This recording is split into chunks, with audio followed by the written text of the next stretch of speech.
എല്ലാവർക്കും ജുറാസ് കൊമേഴ്സിന്റെ പുതിയൊരു വീഡിയോയിലേക്ക് സ്വാഗതം. ഇന്നത്തെ വീഡിയോയിൽ നമ്മൾ ഡിസ്കസ് ചെയ്യുന്നത് ഇൻകം ടാക്സ് ആൻഡ് GST സബ്ജക്റ്റിലെ വളരെ പ്രധാനപ്പെട്ട ഒരു ഏരിയയാണ് ടാക്സ് ഇൻവോയ്സ്. എല്ലാ വർഷവും ടാക്സ് ഇൻവോയ്സിൽ നിന്ന് കുറച്ച് ക്വസ്റ്റ്യൻസ് ചോദിക്കാറുണ്ട്. ഒരുപാട് ക്വസ്റ്റ്യൻസ് ഒന്നും ചോദിക്കുന്ന ഏരിയ അല്ല, വളരെ കുറച്ച് 5 മാർക്കിനോ അല്ലെങ്കിൽ 2 മാർക്കിനോ 1-2 ക്വസ്റ്റ്യൻസ് മാത്രം ചോദിക്കുന്ന ഒരു ഏരിയ ആണ്.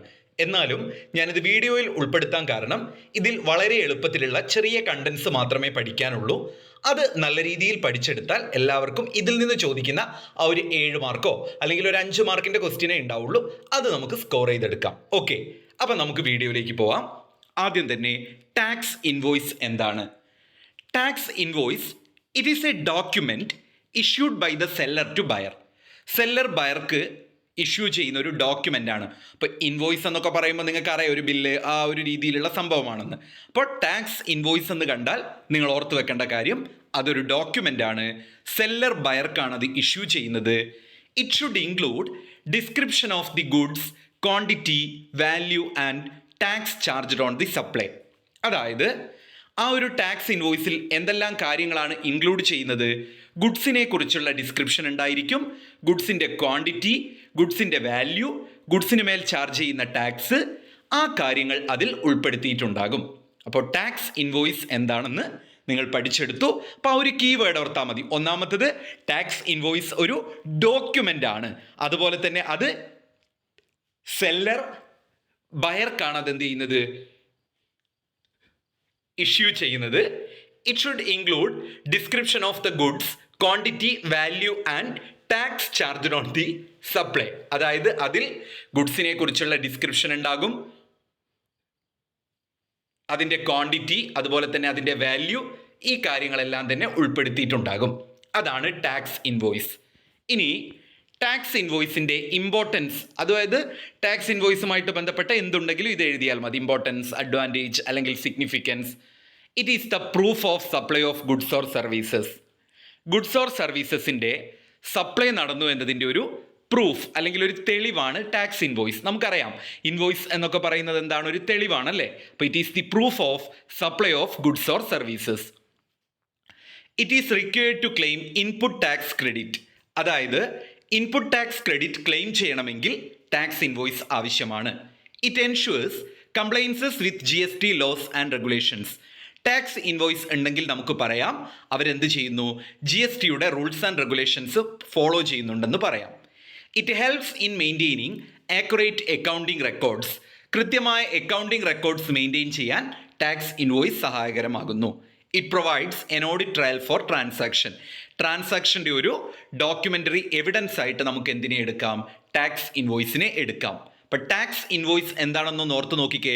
ടാക്സ് ഇൻവോയ്സ് എന്ന് പറഞ്ഞു കഴിഞ്ഞാൽ അതൊരു ഡോക്യുമെൻ്റ് ആണ്. സെല്ലർ ബയർക്കാണ് അത് ഇഷ്യൂ ചെയ്യുന്നത്. അതിലെന്തൊക്കെയാണ് ഉണ്ടായിരിക്കുക? ഗുഡ്സിനെ കുറിച്ചും ഗുഡ്സിൻ്റെ ക്വാണ്ടിറ്റിയെക്കുറിച്ചും വാല്യൂവിനെ കുറിച്ചും ഗുഡ്സിൻ്റെ മേൽ ചാർജ് ചെയ്യുന്ന ടാക്സിനെ കുറിച്ചുമുള്ള ഡിസ്ക്രിപ്ഷൻ ആയിരിക്കും ഉണ്ടായിരിക്കുക. അതൊരു പ്രൂഫാണ്. ഇൻപുട്ട് ടാക്സ് ക്രെഡിറ്റ് ക്ലെയിം ചെയ്യാൻ സാധിക്കും. റൂൾസ് ആൻഡ് റെഗുലേഷൻസ് ഫോളോ ചെയ്യുന്നുണ്ടോ എന്നുള്ളത് എൻഷുവർ ചെയ്യാം. ആക്യുറേറ്റ് അക്കൗണ്ടിങ് റെക്കോർഡ്സ് മെയിൻറ്റെയിൻ ചെയ്യാം. ഓഡിറ്റ് ട്രയലിനും ഉപയോഗിക്കാം.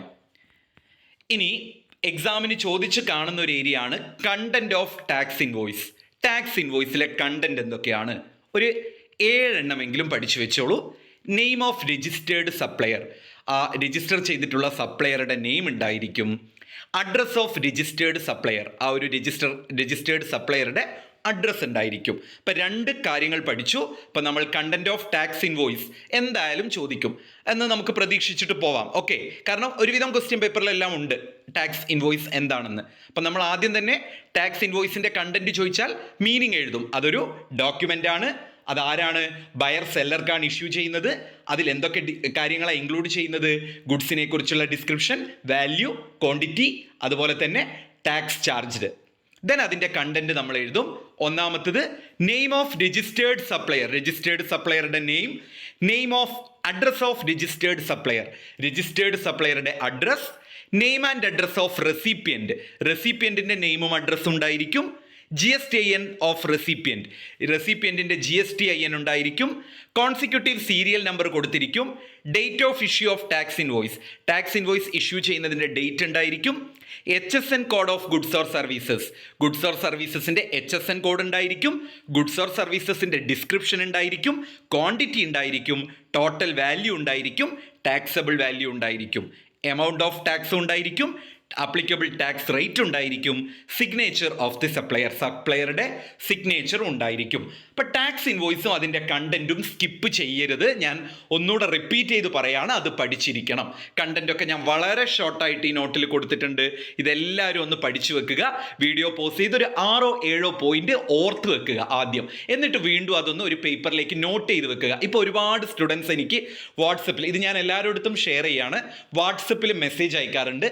അവർ നോട്ട് ചെയ്ത് വെച്ച് പഠിച്ചത്, അതായത് പേപ്പറിൽ എഴുതി വെക്കുന്നതും അത് പഠിച്ചിട്ടുണ്ട്, അതുപോലത്തെ വീഡിയോസ് ഇനിയും വേണമെന്ന് പറഞ്ഞിട്ട് മെസ്സേജ് അയച്ച് കാണാറുണ്ട്. അപ്പോൾ ഒരുപാട് പേർക്ക് ആ ടെക്നിക്സ് വർക്കൗട്ട് ആവുന്നുണ്ട്. അപ്പോൾ നിങ്ങളും അത് തന്നെ ചെയ്യുക. ഇനി എക്സാമിന് കുറഞ്ഞ ദിവസം മാത്രമേ ഉള്ളൂ. അതുകൊണ്ട് ഒരുപാടൊന്നും നിങ്ങൾ പഠിക്കേണ്ടാവില്ല. പഴയ സ്റ്റുഡൻസിനെ പോലെയൊന്നല്ല. ഇപ്പോഴത്തെ കുട്ടികൾ കൂടുതൽ യൂട്യൂബ് വീഡിയോസും അല്ലെങ്കിൽ ഷോർട്ട് നോട്ട്സും ഒക്കെ വെച്ചിട്ട് വളരെ കുറച്ച് ടോപ്പിക്ക് പഠിച്ച് അത്യാവശ്യം മാർക്ക് വാങ്ങാൻ നോക്കുന്നവരാണ് അല്ലേ? നിങ്ങളെല്ലാവരും അങ്ങനെ ആയിരിക്കും. അപ്പോൾ അതുകൊണ്ട് തന്നെ നിങ്ങൾ എന്ത് ചെയ്യുക, ഈ ഒരു ടെക്നിക്ക് എടുക്കുക. അതായത് വീഡിയോ കേൾക്കുക, എന്നിട്ടൊരു പേപ്പറിൽ എഴുതി നോക്കുക. ആദ്യം ഒന്ന് പറഞ്ഞു നോക്കുക, എന്നിട്ട് 2 മിനിറ്റ് കഴിഞ്ഞ് ഒരു പേപ്പറിൽ എഴുതി നോക്കുക. അപ്പോൾ ആ ഒരു പോയിന്റ് നിങ്ങൾക്ക് പിന്നെ എക്സാമിന് ഓർമ്മയുണ്ടാവും. പ്രത്യേകിച്ച് ഇനി 3-4 ദിവസമല്ലേ എക്സാം ഉള്ളൂ, ഓർമ്മയുണ്ടായിരിക്കും. പിന്നെ വേണമെങ്കിൽ എക്സാമിൻ്റെ തലേ ദിവസം അതൊന്ന് റിവൈസ് ചെയ്ത് നോക്കിയാൽ മതി. ഓക്കെ, അപ്പോൾ ഇത്രയുമാണ് ടാക്സ് ഇൻവോയ്സിൻ്റെ കണ്ടന്റ്. ഇനി നമുക്ക് ടൈപ്സ് ഓഫ് ടാക്സ് ഇൻവോയ്സസ് എന്തൊക്കെയാണെന്ന് നോക്കാം. Bill of supply, credit note, debit note, aggregate invoice. അതിലാണ് ക്രെഡിറ്റ് നോട്ടും ഡെബിറ്റ് നോട്ടുമാണ് ഇമ്പോർട്ടൻറ്റ്. ഇപ്പോൾ ബിൽ ഓഫ് സപ്ലൈ എന്താണെന്ന് നോക്കാം. It is a document similar to tax invoice. Tax invoice പോലെ തന്നെയുള്ള ഒരു ഡോക്യുമെൻ്റ് ആണ് ബിൽ ഓഫ് സപ്ലൈ എന്ന് പറയുന്നത്. It is issued by seller to buyer for goods or services that are exempt from tax. ടാക്സിൽ നിന്നും എക്സംപ്റ്റ് ആയിട്ടുള്ള goods or services seller ബയർക്ക് ഇഷ്യൂ ചെയ്യുമ്പോൾ അതിനുപയോഗിക്കുന്ന ഒരു ഡോക്യുമെൻ്റ് ആണ് ബിൽ ഓഫ് സപ്ലൈ. ഇനി ഡെബിറ്റ് നോട്ടും ക്രെഡിറ്റ് നോട്ടും, ഒരുവിധം ക്വസ്റ്റ്യൻ പേപ്പറിലെല്ലാം ഡെബിറ്റ് നോട്ട് അല്ലെങ്കിൽ ക്രെഡിറ്റ് നോട്ട് 2 മാർക്കിനും 5 മാർക്കിനും ഉണ്ട്. ഡെബിറ്റ് നോട്ട് എന്ന് പറഞ്ഞാൽ it is a document issued by the buyer to seller.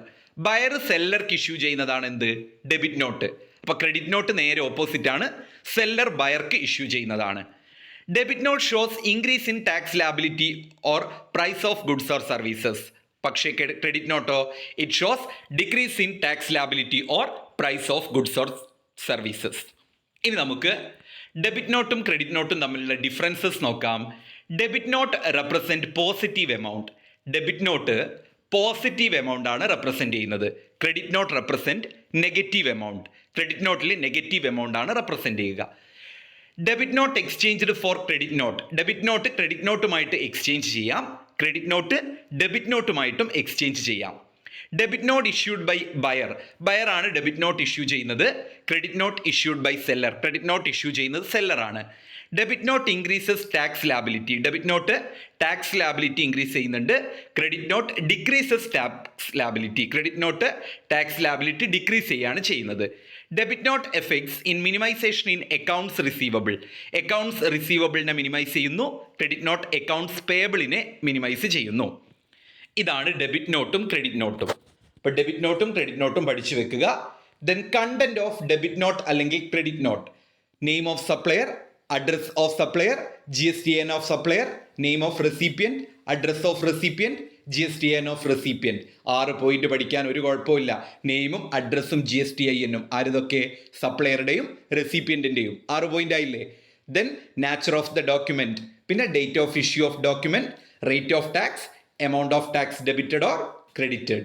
ഇത്രയുമാണ് നമ്മുടെ ഈ ഒരു ടാക്സ് ഇൻവോയ്സുമായിട്ട് ബന്ധപ്പെട്ട ഏരിയയിൽ നിന്ന് പഠിക്കാനുള്ളത്. ടാക്സ് ഇൻവോയ്സ് എന്താണെന്ന് ഓർത്ത് വെക്കുക, അതിൻ്റെ കണ്ടന്റ് ഓർത്ത് വെക്കുക. അതേപോലെ ഡെബിറ്റ് നോട്ടും ക്രെഡിറ്റ് നോട്ടും അതിൻ്റെ കണ്ടന്റും ഡിഫറൻസും ഓർത്ത് വെച്ചാൽ ഈ ഒരു ഏരിയയിൽ നിന്ന് എല്ലാവർക്കും മുഴുവൻ മാർക്കും സ്കോർ ചെയ്യാൻ പറ്റും.